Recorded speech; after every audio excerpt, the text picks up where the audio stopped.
Friends too.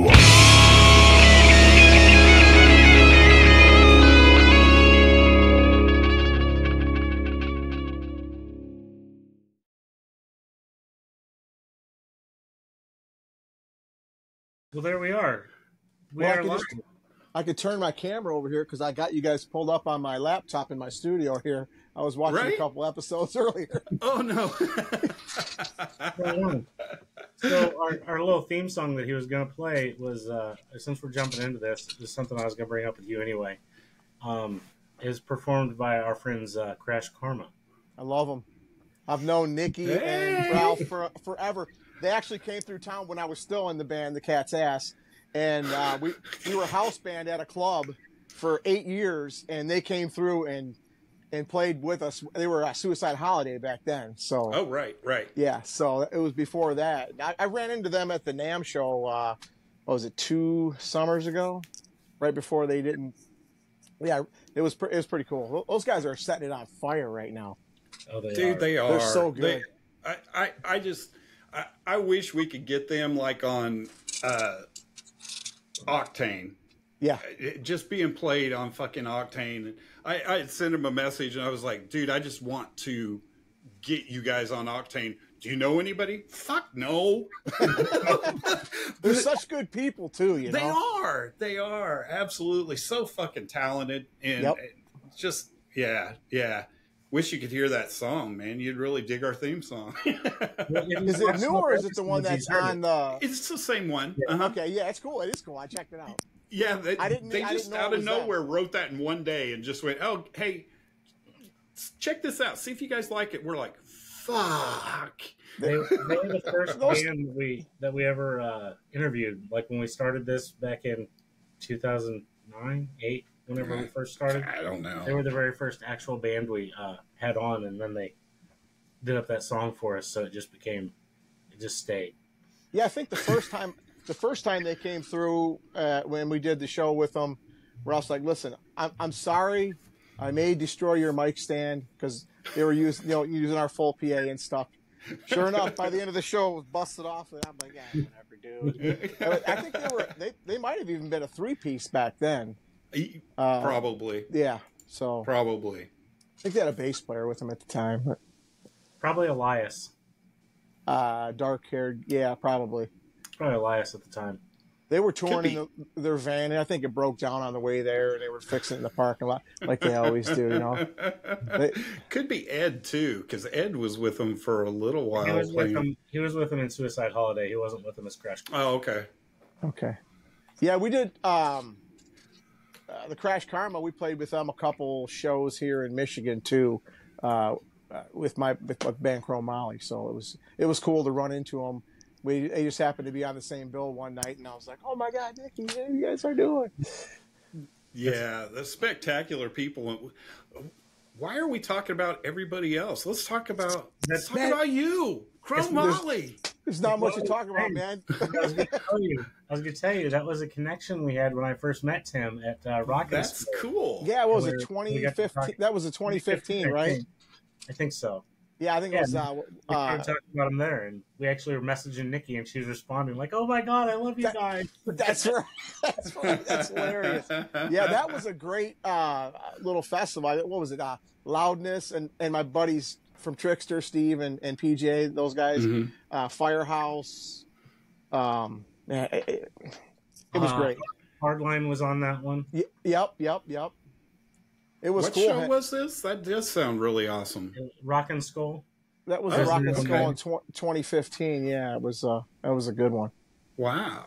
Cool. So let's shift gears a touch and let's talk about some Chrome Mollie. Tell us about you guys. Like, I know you guys are just some old school rockers still out there. Man, yeah. I mean, we've all been around the scene for a long time. And the thing about the community in Detroit of rockers is, if you're doing some cover things and you're trying to make some extra money in between doing the stuff you really want to do, put your own music out, like everybody sits in with everybody. We know everybody. So everybody who's in Chrome Mollie has played with me one time or another. This is actually Dave's band. Dave started it, man, I don't even know what year it was, but it was originally called Blackstone. And he says, "Hey, man, I want you to come sing with me. I got this new project. I'm writing all these great songs." I said, "Dave, I'll do it, but there's only one condition. I'm not singing. I want to play bass now." He says, all right, man. And so we made about one show, and Dave said, "Man, I can't do this anymore. I'm a bass player, man." So probably about a year later, I'm still playing with my band, The Cat's Ass, and we've got a couple records out and stuff. And Dave says, "Listen, man, I really want you in this band. You'd be the perfect fit." And we've been best friends for, like I said, 35 years now at least. And I said, "Listen, if you can get Ed, the drummer," I said, "I'll consider it." So he started calling Eddie nonstop.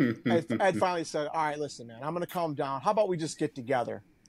So we got together in a small room and threw down some tunes, and it was like, yeah, this is what we're going to do. So from there on, Dave is the sole writer of most of this. Is like his baby. So, he's written 90% of the music that we play. I mean, we all threw our little things in on it, but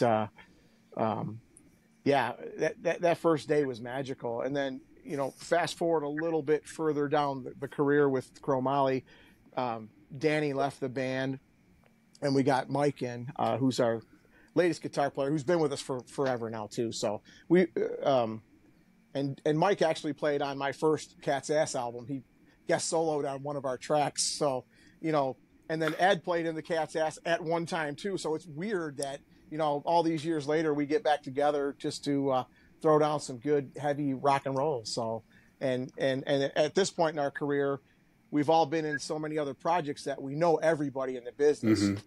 So we wind up just by happenstance, we just manage ourselves. We're not even using a management company, and guys are just blowing up our phones. So, we're out with, doing some stuff with Lynch Mob, Bullet Boys, Trickster, all the heavy hitters that come through town. We get a call. Striper. You just had a show with LA Guns. LA Guns, yeah. We just played with those guys. They were coming through town. We do a lot. When Jackal comes through town, we usually jump on with them. But it's cool. We're there. We're in some small club, and we're direct support for Striper. And, we're rocking about half the set. And I look over, and there's Oz Fox standing on the side of the stage watching the whole entire show. I mean, it doesn't get any cooler than playing with your idols and the guys that you love, We were playing up at the Machine Shop, opening for Sebastian Bach a few years back. And we're killing it up there. We're having a good time. And all of a sudden, the crowd just goes ape shit. Like, it just amplified from like an 8 to like a 12. And we're going, oh, man, we're fucking killing it. And I look over behind me, and there's Sebastian Bach standing right behind me. He's fucking high-fiving us. "You guys are fucking killing it tonight." We're like, yeah, that's good great stuff, So, man. yeah, there's some videos of that out there. And we're all big crew fans, especially the 94 crew with Karabi. So we jumped on a couple shows with John, and we sat in the basement. We're like, "Listen, man, we're going to get this guy to sit. We're going to get him to play with us." He's on the acoustic tour, right? So we're like, "Let's learn Hooligan's Holiday to a T, and we're going to get him to come up." So he comes back early and watches a sound check, and we drop the fucking ball. We don't even ask him to do it because we're just kind of in awe of the guy because he's a super cool guy. We're talking Right. So he comes through town again. Hey, get the Mollie guys again. So we're like, this ain't happening this time. We're gonna fucking make it happen. So we say, John, you're doing a song with us tonight. He's like, all right. So next thing you know, we're up there killing Hooligans Holiday with him. That's all over YouTube. It's great. And next time he comes through, we do like a Creedence Clearwater tune with him. The guy just, it's cool playing with your idols, you know, and the guys that you grew up listening to. So, and we just do down and dirty, just blues, bass, hard rock. That's it, you know. Just good stuff, Awesome. in our opinion. I mean, And mine too. Mine too. Very much I so. appreciate it. Listen, like I told you before, I know you guys get dinged with copyright stuff, but hey, share our music, put it in your links, tell people to go down and get it. We're on Spotify, we're on Apple, we're on all the digital platforms. We're published. If there's an opportunity to pull the music down, just take it. We're all for it. We're getting up there in age. We're not touring anymore. We play locally. A little bit maybe out of state once in a while if there's some really cool things, like the LA Guns or Jackal or the guys that we really get on with and we hang out with and, Trickster and those guys. But we just do music nowadays just to do it and get out there and raise hell. So, and, we want to put some good music out there. We want people to love it. Like, probably shortly after we did that 15 Rock and Skull with you, it's weird. Because you kind of know that you're doing something when you're on eBay and you're searching. Because I go out on social media and I look for us all the time. Like, hey, I'm searching Mollie. I'm on eBay and I find they're bootlegging our shirts and they're sending them out of Japan. I'm like, well, I guess we're doing something okay.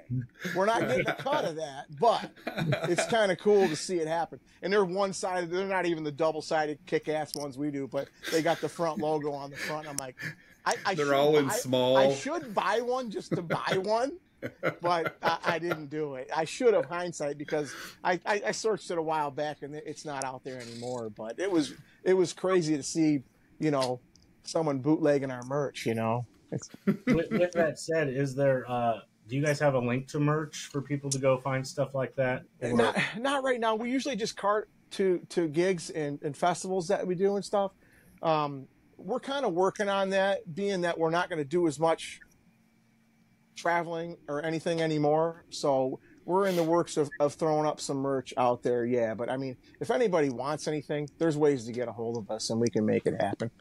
We got you covered, man. We got you covered. I actually got some stuff thrown on the side. We've got some, picks, stickers, shirts, that kind of crap. So we'll hook up with we'll swap some more info later and we'll get you guys a little care package sent out.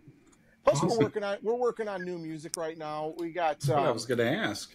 Yeah, we've been working pretty hard on it, and it's kind of difficult when we're at this stage in life, and our whole life isn't focused just on music. We got families, and our kids are older now, and we like to travel a lot, and actually all of us, we like to camp, and we got these monster rigs and stuff, and we like to get out in the summer. So wintertime is when we really get out there and throw down in the clubs and do stuff. But this summer we decided, hey, we're gonna put some more music out and let's just give it one more shake. And so we got 3 in the can right now here at my studio called the Scratch and Post, and we're just finishing up a little bit, a couple of fine tunings here and there, and we're gonna throw it out there. It's not even an overproduced EP this time. It's like we got in the room. And did we separate everything? Yeah, we threw amps in other rooms here in the studio, and but it's live. I mean, it's live. It's 2 takes of like maybe each song. There's nothing. We're not manipulating anything. We're not trying to do a bunch of overdubs or anything like that. We played all the tracks live. Mike came in, threw down his solos, and I've been working on. I've only done like maybe 3 or 4 takes of vocals, but it's just straight through thing. It's if there's a fuck up in there, that's the way we like it because it's real. A lot of the stuff nowadays, I can't even stomach some of it because it's too overproduced, it's too perfect. It's not real. Yeah. And even all the bands out there, the big guns are.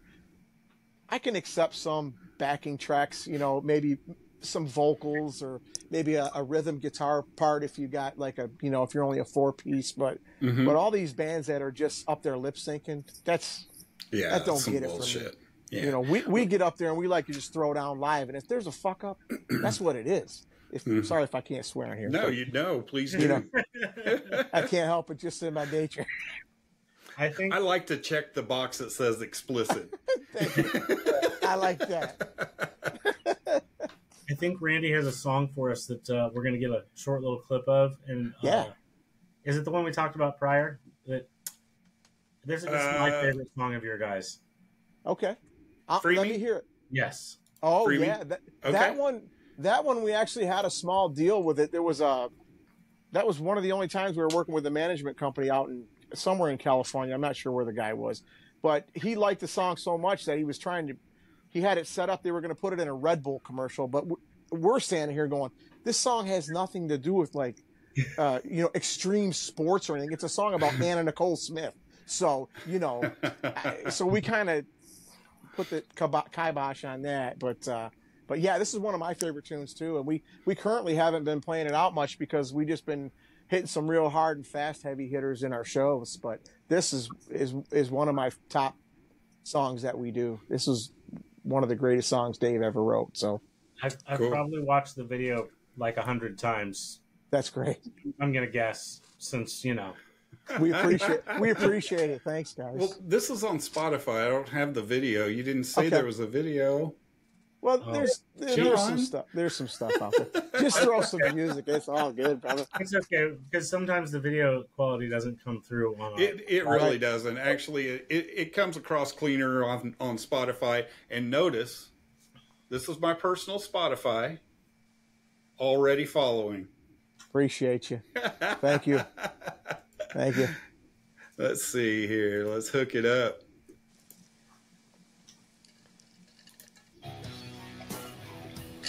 She's crying out, come save me. Open up and set me free from my misery. Free from the stuff you call your fantasy. Look at it, and glamour's never what it seems so. Free me from this life. Free from my misery. Free from the stuff you call your fantasy. Look at it, and glamour's never what it seems so. Free me from this life. I'm a misery.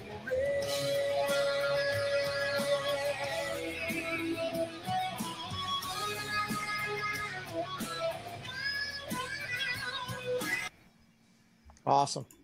All right, yeah. I'm saying awesome. I love it. He's like, I still love it, and it's gritty. Oh yeah, the vocals are in there. Just love it. Yeah, good choice, John. Now, Randy, Tim and I have been chatting back and forth a lot the last probably couple weeks. Well, actually, it's been a while because we were taking a long time to get this set up. Yeah, we kept getting pushed back and pushed back and pushed back. It happens. It's not a problem. But he was sharing some photos, and I believe that studio you're in was one of the photos you showed me. Yeah. My main room is over there, and I'm in my engineering booth /office. I'm a luthier too. I build guitars and I work on guitars, so I got a pretty extensive setup in here. So, so is that the wall behind you of all the prior bands that you were in, or is that actually? Yeah, it's my wall of fame, and luckily I'm on it. So my head, there goes my head. Boom. It's all right, man. I like to see things from my past, so I have them up. Yeah, there's actually you probably can't see it from here, but there's a picture of me and Sebastian when he jumped up on the stage, and I got Karabi over here and our promo, and obviously I got the Cat's Ass stuff. The big one behind me, that's Cat's Ass from probably the early 90s. So that was when I was probably half the guy I am now, because I'm a lot heavier nowadays. But of course I got Steve Brown over there, my buddy from Trickster, and Elvis, and friends with Charlie Starr from Blackberry Smoke. I actually built him a guitar probably about maybe 6 years ago. Wow! So it was a custom job. He kind of had some specs that he wanted me to do. So I built 2. I have one exactly like it hanging on my wall right there. So, and it's all, we don't buy parts. We build it from scratch, frets, fretboards. The only parts we bought are like bridge and, tuners. We hand wound our own pickups, everything. So Holy shit. Yeah, it's pretty cool. Pretty cool. Wow. So, if I recall correctly, you guys kind of called it quits for a little while. We did. We actually retired. Man, I want to say, what was it? 4 years ago. And we ended it on a really kick-ass note with Jackal at the machine shop right around, I think it was around a Christmas time, or it might have been November. And a sold-out show, as usual, at the shop. And we called it quits, and we took a break for, it was a little while, but a few months, and then... What pulled you back? People wanting to hear us, and it was good to know that we were still relevant. And we all we've all been doing it for 30 plus years. So, you kind of get out of it for a minute, and then you go see a show and you're like, damn, I want to be up there doing this again. Mm-hmm. So, long story short, we got back together, and Jackal was coming to town. I think it was 2 years, almost to the month.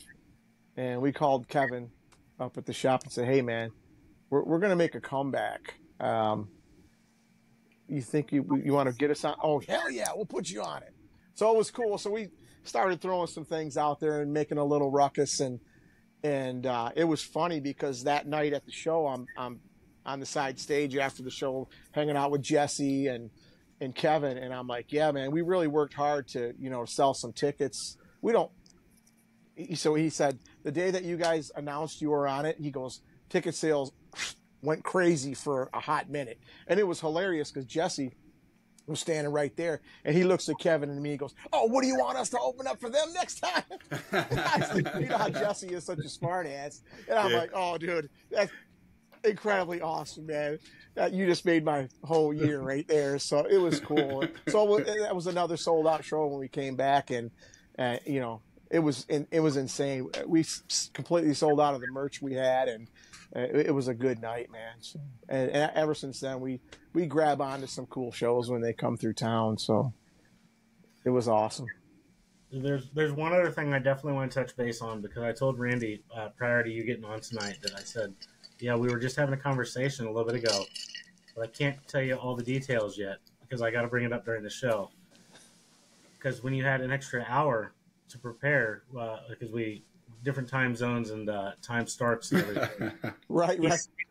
Tim responded with, so I have time to go put my Paul Stanley makeup on. Oh, fuck.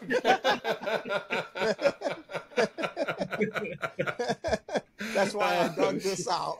And I was like, this is going to be so easy tonight. Yeah. If I didn't have all this anymore, like if I took it off, I might do it, but it doesn't, that makeup through the beard just doesn't work right now.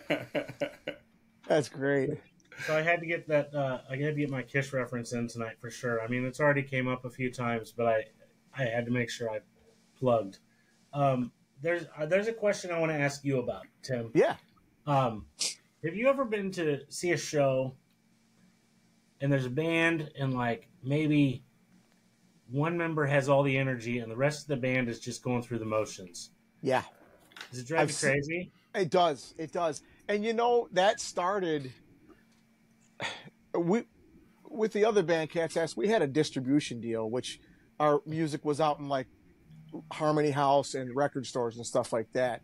And then we know what happened shortly after that. Seattle came in, and kind of all the bands that had anything going that were, 80s style metal bands, they all got dropped and kicked to the side.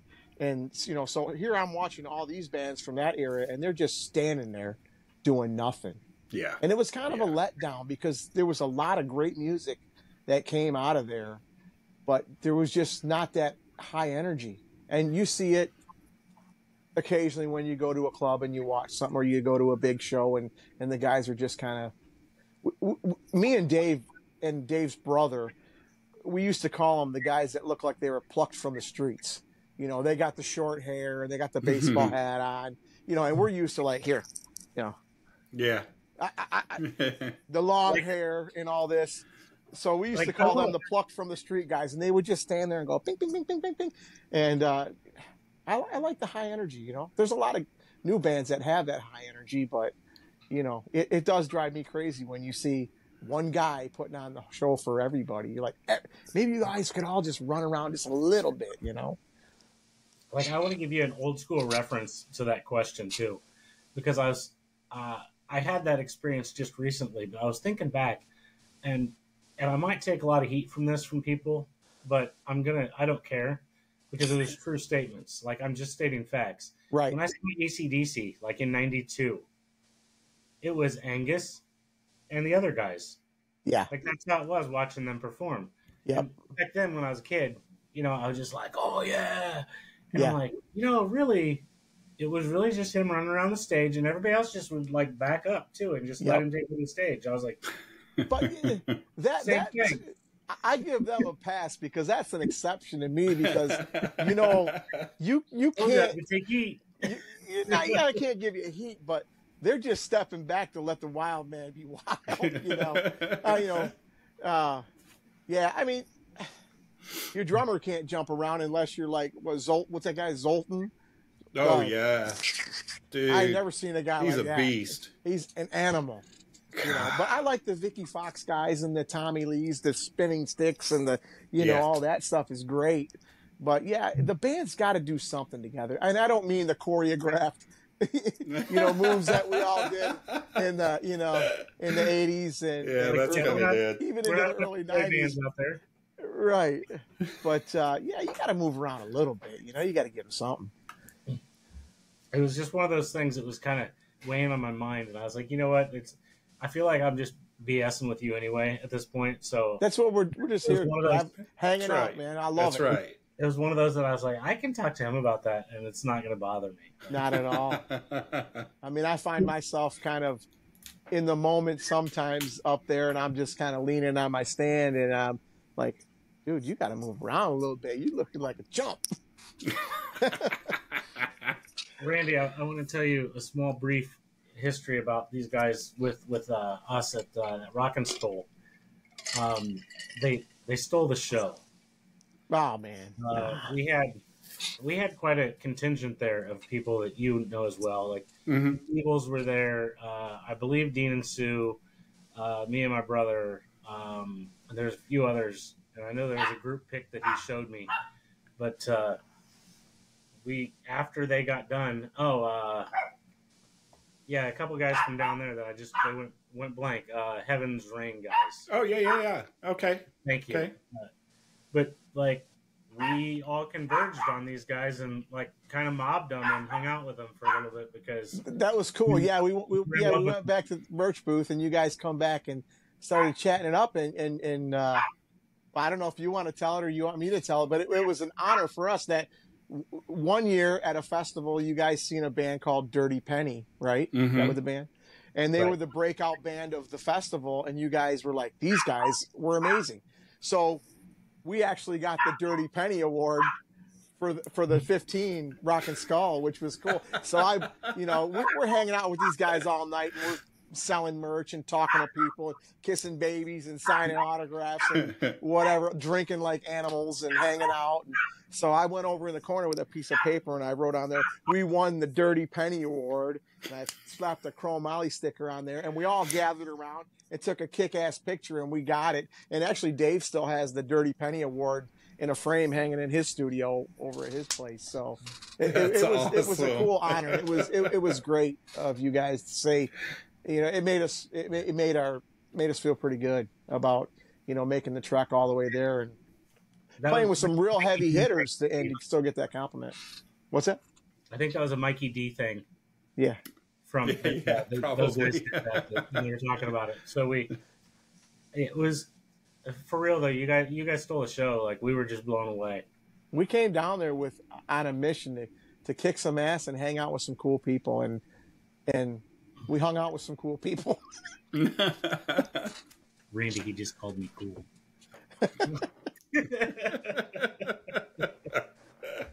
The greatest thing about that 15 festival was, they had that little side room and all the bands could converge in there and hang out. And Loudness got done, and I went over there because I wanted to meet them.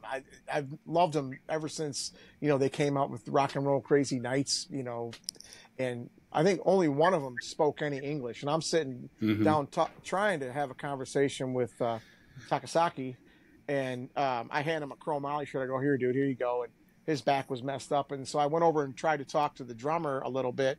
And, he doesn't speak English. So the singer jumped in and kind of translated a little bit for us. And I got a great picture of him.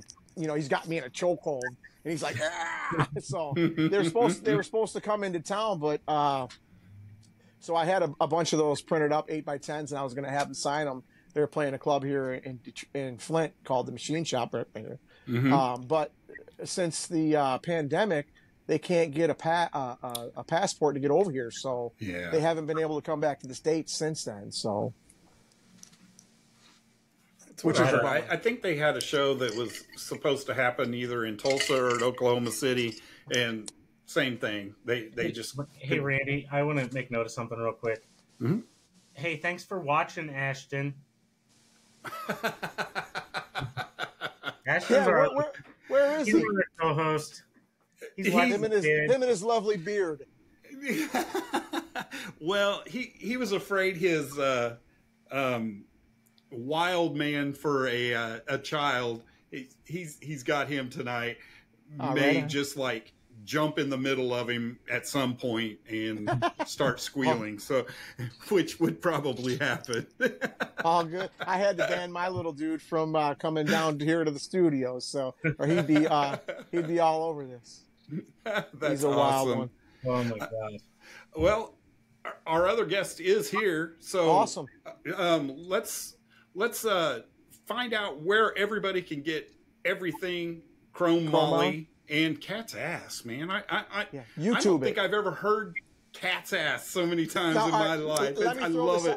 Let me throw this out there real quick. It's Cat's Ass is CATZASS. Make sure you do that. And it's all over YouTube, and you can grab our stuff out there. And Chrome Mollie is LLIE, so it's not a Y. Because there's a Chrome Mollie out of the UK, which are friends of ours. Another Rock and Skull thing. I bought their record from Shandy, and I've got a picture of us standing around holding their album like this.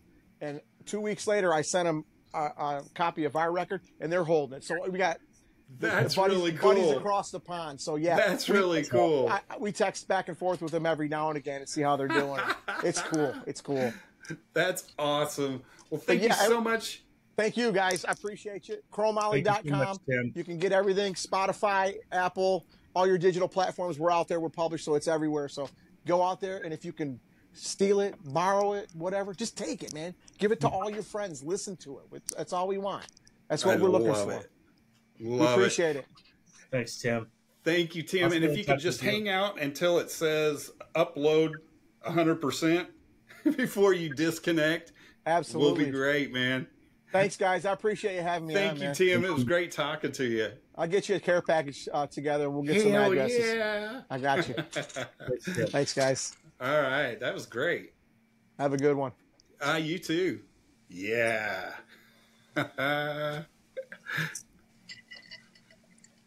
Hi, Steven. Hey, how's it going? I'm doing great. How are you? I'm hanging in there. All right. Sorry about the wait. I saw you came in a little bit early. Yeah, no testing worries. the water. No worries. Can you guys hear me okay? Yeah. Can you hear him, John? Quiet. A little quiet. A little quiet? 1 second.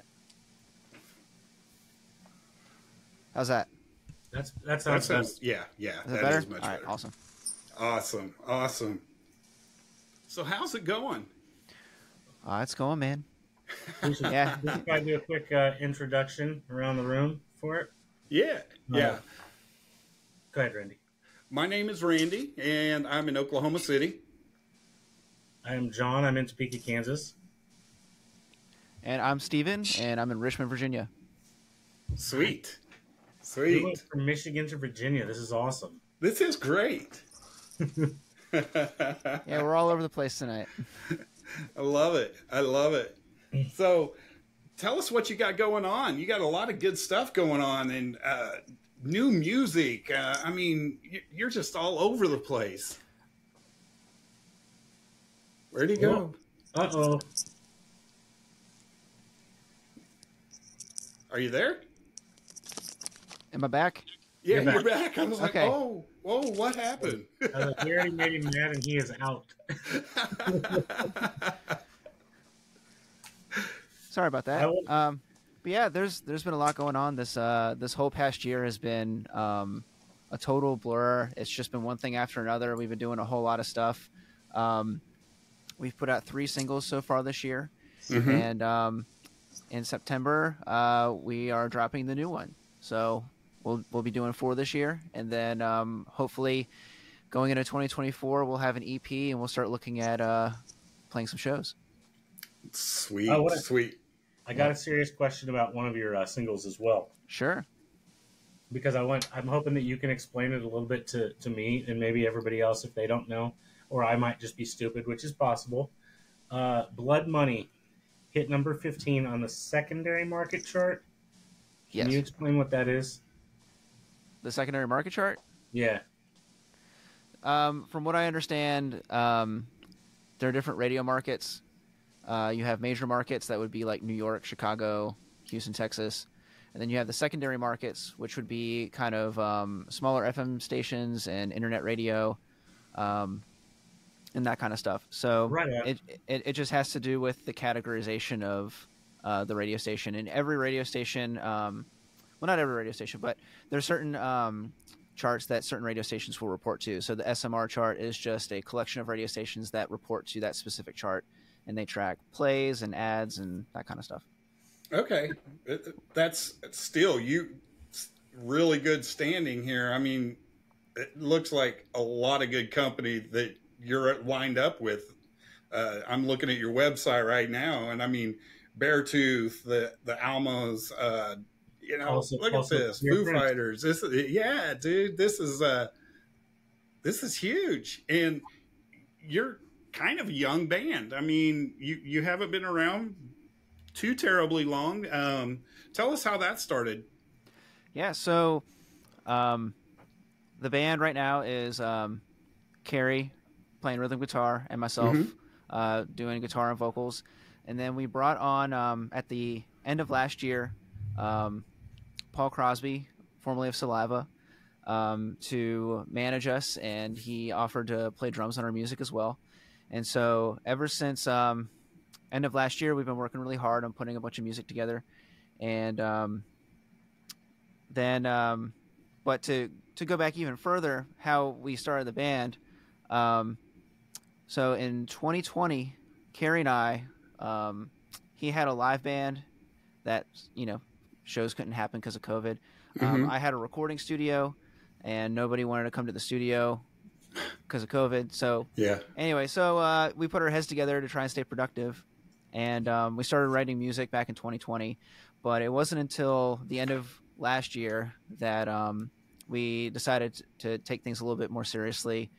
We had just been writing songs and releasing them, to our friends and family, and just trying to just write the kind of music that we wanted to write and put it out there. But then once we got in touch with Paul, we decided to be a lot more intentional with things and try to see how far things could go. And it's been a wild ride ever since. I can tell you that much. Awesome. So. I love everything I've heard so far. Oh, thank you. I really do. It's absolutely amazing. When you're writing, how do you know when a song is finally done? Oh, that's a $1 million question. I mean, at the end of the day, you just have to put a deadline on it. If we didn't have release schedules, I think we'd be working on these songs forever, because we're, right. Everybody that's involved with this, we're all perfectionists. We all take pride in what we do, and we want to have the best product possible. But man, that really is like the creative's biggest challenge, is how do you know when it's done? But I guess the answer is it's never done, but it's always, you got to stop it somewhere. So.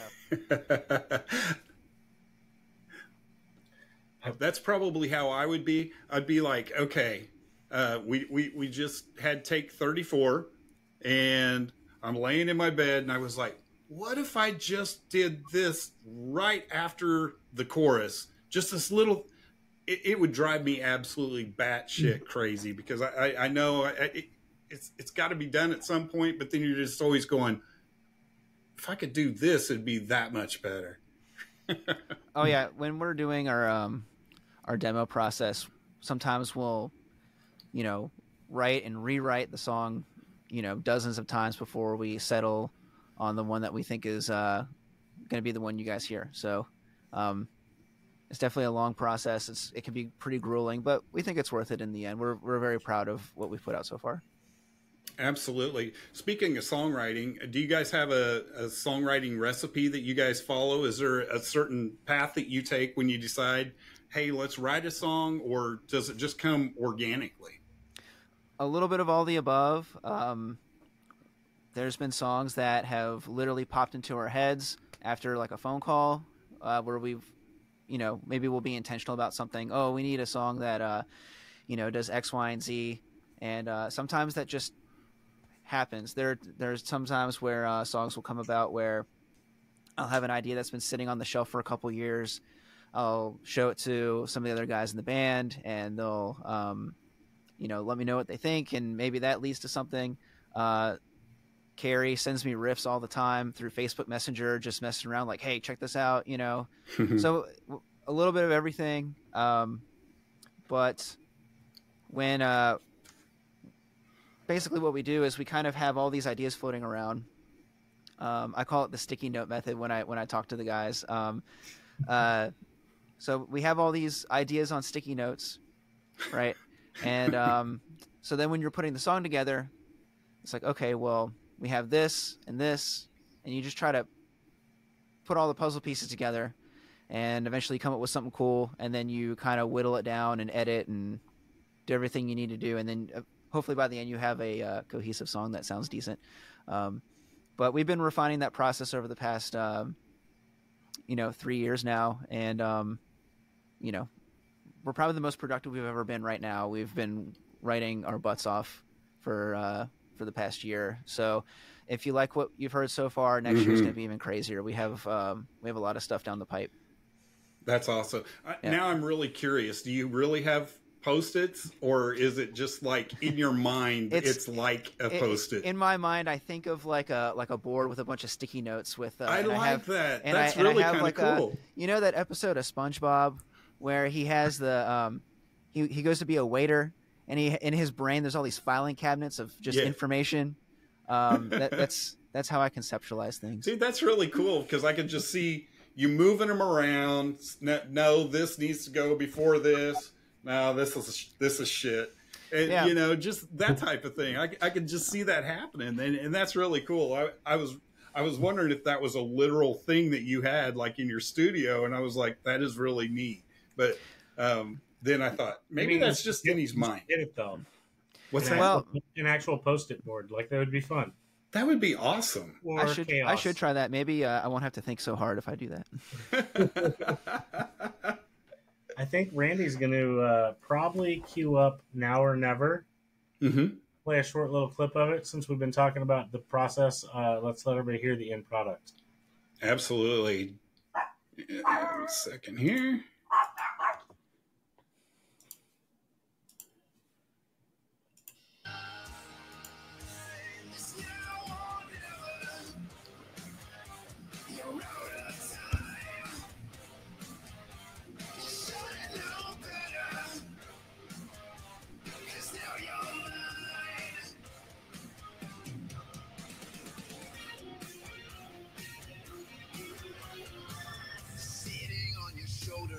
Whisper in your ear all the little things that you need to hear. There's no mistake, you'd be satisfied. Now feed the demon inside. You thought you could keep your humanity or your sanity when you signed that dotted line. But I gotta get through to you that no matter what you do, the blood on your hands can't turn back time.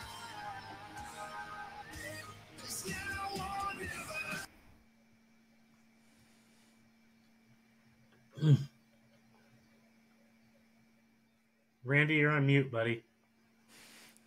I was like, man, that just makes me so fucking happy. I love it. Oh my gosh. So what bands are you listening to right now? We are very how do I say this? So when we're doing stuff to get on the secondary market charts, we try to listen to a lot of the bands that are on the charts. So Of Virtue, The Almas, a lot of the you see a lot of the same people. So when we started doing all this, we started listening to a lot of their music and just seeing what's out there. But at the same time, though, like we have our own influences and stuff too, and so we're trying to just kind of find that balance of what we like versus what what modern rock now is today, right? So so for instance, like Carrie, he's really big into Kiss. He's like the biggest Kiss freak ever. So we have a lot of that classic rock kind of vibe. Me personally, I'm a huge Meatloaf and Jim Steinman fan. Oh yeah. So I love so those two kind of go hand in hand with the theatrics and stuff. But then as far as like bands that are around now, we really love like All That Remains, 3 Days Grace, Breaking Benjamin, that kind of stuff. And so it's just kind of like a mix of all of it. And we're just trying to make something cool that we think would resonate with people. And so we're just kind of doing our own thing in this modern rock space and having a fun time with it. Dude, it's really working. I'm really excited about you guys because I just see you guys in a few months just freaking exploding. I do want to say to everybody out there, this is Dark Remedy and their song Blood Money. You need to go listen to that as well. Like, get out there and listen to that one. I really like that song, by the way, so I'm going to push it for you. Yeah, thank you. We like that one too. I like the deeper meaning within it. Like, it just hearing it, I was just like, yeah, this all makes sense. I love it.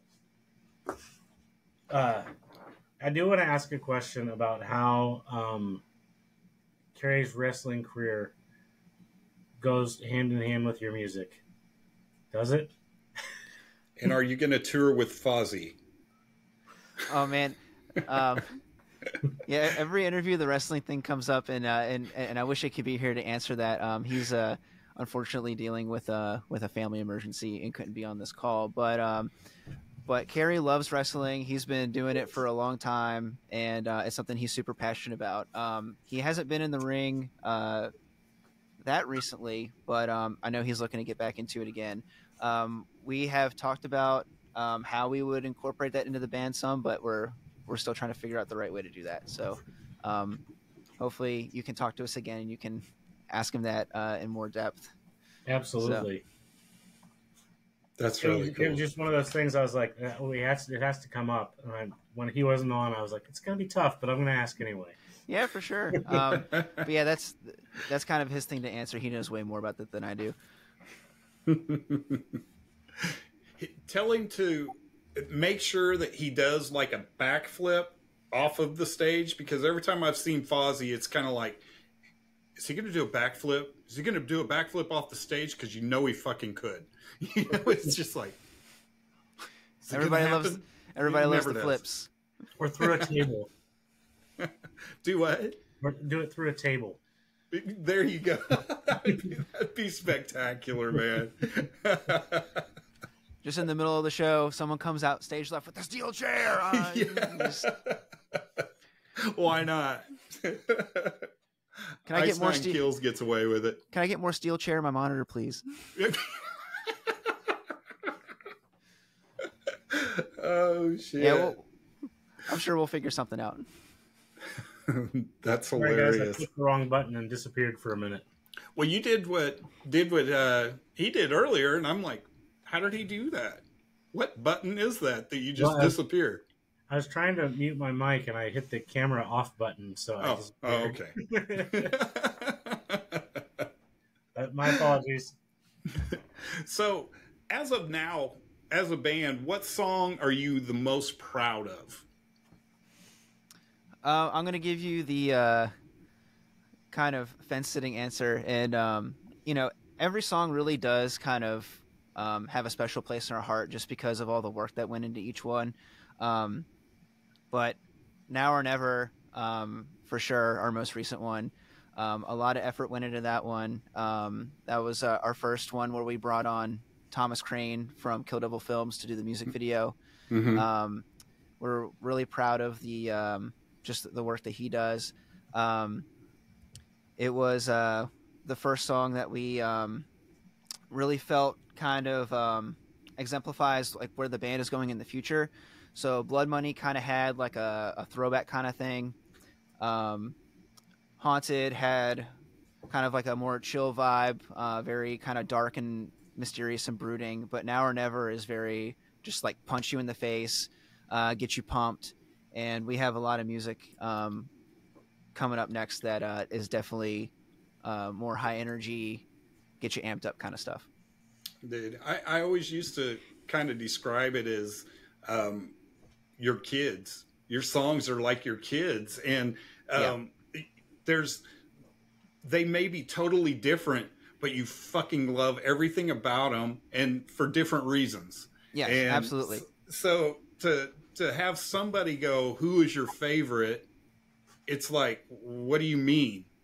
It's I love them all. That sounds really goofy, but that's how I think of somebody that's taken so much time and so much effort and so many Post-it notes to get what you got. Man, you're just there's no way you can say I like this one better than the other one, but I can tell you what I really enjoy about this one. Yeah, absolutely. Every song has kind of their own each song brings up their own memories for me, during the making of. So it's hard to pick just one. Is there a tour on the horizon for you guys? Are you guys hitting shows, hitting the road, or? Yeah, so for people who don't know, so far we have not played any live shows. We started as a studio project during COVID, and but touring and shows is definitely something that we are talking about, and we have some things in the works, but we are not ready to announce yet just because it's a little too soon to start talking about things when they aren't set in stone yet. So more to come on that. Right on. That's our weekly more to come statement, right? Yes. Yeah. We love it when we hear that, because that just means that there's more to come, man. Yep. Yeah, we have a lot of things planned. Man, there's so many cool things coming that I really want to talk about, and I just can't, just because I don't want to. I know, I'm ready to go. But I'll stop recording real quick. Here's what I can't say. Our fourth and final single of the year is coming out in September, and we have a video for that one. We're going to push it to radio, and we hope you think it kicks just as much ass as the other ones you've heard, because we are super stoked on it. We think it's our best one yet, and we're really excited to share it with everybody. That's awesome. We'll definitely push it. So as soon as it comes out, let us know. Just shoot us a message and say, hey, it's live. And so of course, we're going to be following you anyway, but anything that you need from us, we want to help you through this, and just help with what we can do to help get you to where you want to be. So, yeah. Well, we all really appreciate that. That's awesome, man. Thank you. Yeah, that's great. For sure. And where is it that everybody can find all your guys' info and stuff? You can find us on our website, darkremedyband.com. You can find us on Facebook. You can find us on Instagram, and we just made a TikTok. Yeah. So all of our YouTube shorts will go up on TikTok as well, and then also we have our YouTube page where you can find all of our music videos. That's awesome. We just made a TikTok, so look out for a friend request, man. Awesome. Because you just might be on one of them tomorrow. Yeah, we can do some. We can do some weird dance videos together. It'll be fun. What did you say, John? So you're saying we're officially on TikTok? Yeah, we're on TikTok. World, there you have it. Find us on TikTok too, or one TikTok also. Yeah, get on there now before the government shuts it down. Yeah, right. Heck yeah. That's awesome, man. Hopefully, like right now, we're streaming on YouTube. We're on Facebook streaming live.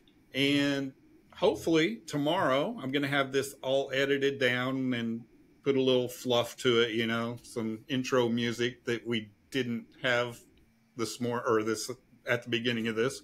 And then a little bit of a closing. And I've got some ways of cutting out some video that is perfect for TikTok. So it kind of chooses itself and says, hey, you know, so hopefully we're going to have this on Spotify, on YouTube and Facebook tomorrow, and our website as well. So, and did you get the link tree?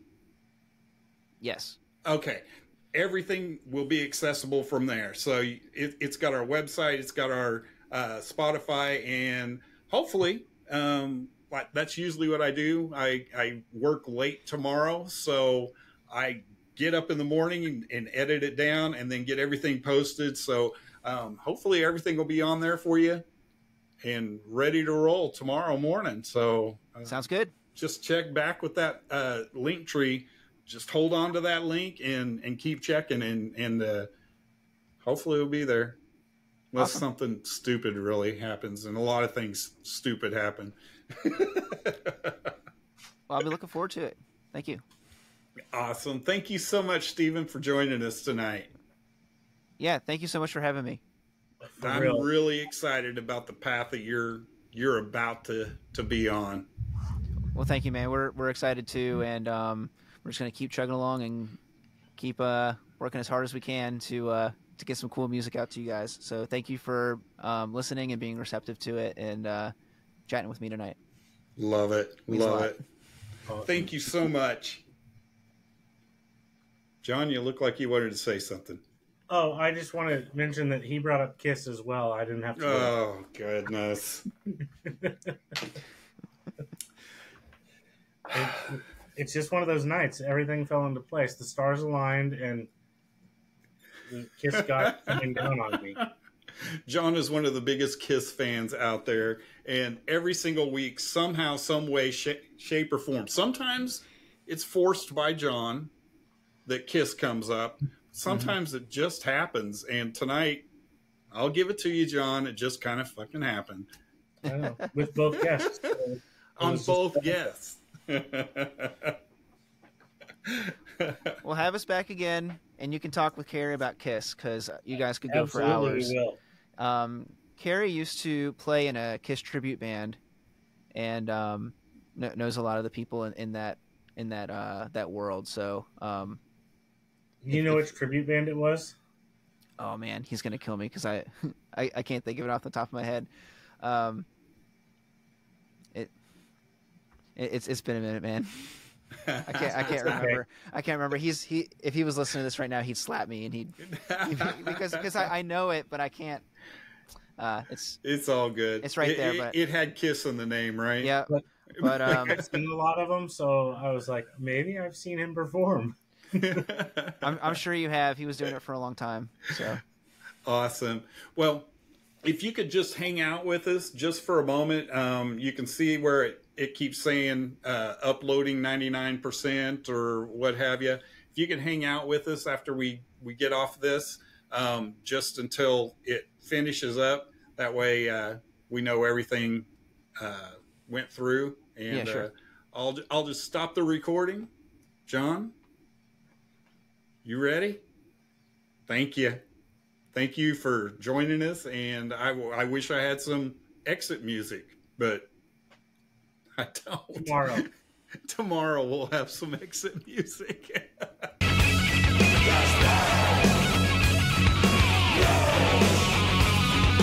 right. ugly friends too.